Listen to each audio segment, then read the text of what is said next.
We heard from New York City Mayor Eric Adams after the Justice Department ordered federal prosecutors to drop corruption charges against him. Take a listen to this. As I said from the outset, I never broke the law, and I never would. I would never put any personal benefit above my solemn responsibility as your mayor. So I thank the Justice Department for its honesty. Now, we can put this cruel episode behind us. Prosecutors had accused Adams of taking $100,000 worth of luxury hotel stays and free plane tickets from wealthy Turkish nationals and at least one government official in an alleged scheme that spanned nearly a decade. Adams has denied all of those charges. NBC News Justice and Intelligence correspondent Ken Dilanian joins me now. Ken, this is interesting because I think it's raising a lot of questions about precedent. It's raising questions about what sort of examples this sets for future cases and prosecutors who go after criminal cases like this. So why is the DOJ doing this now? I mean, what is the reasoning behind the timing?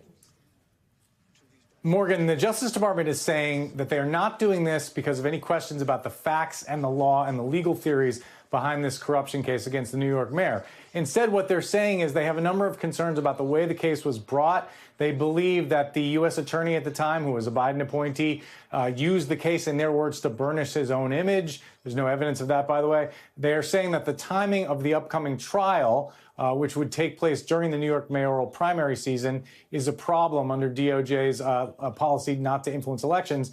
Important to note, though, that this case was brought 9 months ago. And once a case is brought, generally it proceeds despite that policy. So really, the big concern here among DOJ current and former officials I'm talking to is here you have the political leadership of the Justice Department coming in and ordering line prosecutors to drop a case that they believe is a strong public corruption case. And the reasons are really unclear. But one thing we do know is that Eric Adams has been trying to curry favor with Donald Trump even before he was elected, and certainly since he's been elected. Morgan. Yeah, no, we saw those, but what's interesting is that explain to our viewers what this means when this happens without prejudice. I mean, can these charges be brought again? What happens next? Is he officially in the clear?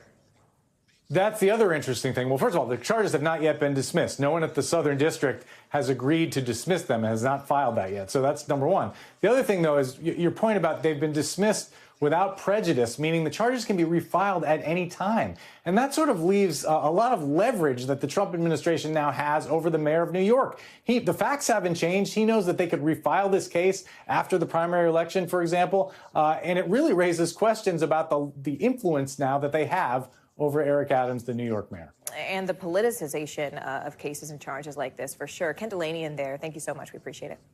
Thanks for watching. Stay updated about breaking news and top stories on the NBC News app or follow us on social media.